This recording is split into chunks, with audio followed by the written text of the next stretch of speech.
ফ্যামিলির বাচ্চা-কাচ্চাদের নিয়ে এবার নিজেদের বাচ্চাকালে ঘুরে আসলাম।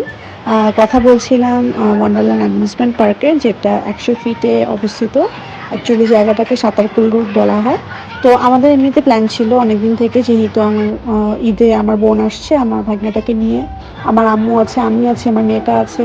সো আমরা চিন্তা করছিলাম বাচ্চাদের নিয়ে একটু এরকম রাইড আছে এইসব জায়গায় যাওয়ার মতো, যেখানে তাড়াতাড়ি গিয়ে তাড়াতাড়ি ফেরত চলে আসা যায়। অ্যাকচুয়ালি অনেক জায়গাতেই আছে এরকম অ্যামিউজমেন্ট পার্ক, বাট আমরা একটু হাতের কাছে, একটু আমাদের এরিয়া থেকে, পুরো এরিয়া থেকে কাছাকাছি হয় এরকম একটু অ্যামিউজমেন্ট পার্কের দিকেই যেতে চাচ্ছিলাম।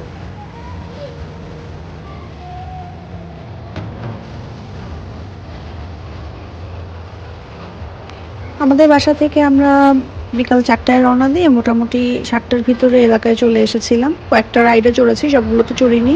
প্লাস যেহেতু ছোট বাচ্চা নিয়ে গিয়েছি আমরা সবাই, সো সবগুলো রাইডে আসলে চড়ার ওভাবে প্রয়োজন বোধও করিনি। আর ছোট বাচ্চাদের একটা ঘুম পাড়ানোরও ব্যাপার থাকে, ওরা ওই ন্যাপ টাইমটা আসলে আমরা চেষ্টা করেছি যে ওদেরকে যতটুকু স্ট্রেস কম দেওয়া যায়, সো যতটুকু রাইডে না চললেই না, ওখানে গিয়ে সেভাবে চড়ে আমরা ঘুরে এসেছি।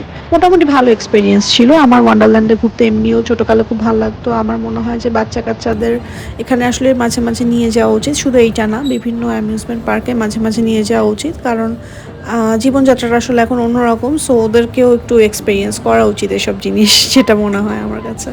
তো এই তো মোটামুটি আমরা বিকালবেলা এভাবে ঘুরেছিলাম। টোটালি বাচ্চাদের জন্য একটা বিকাল ছিল।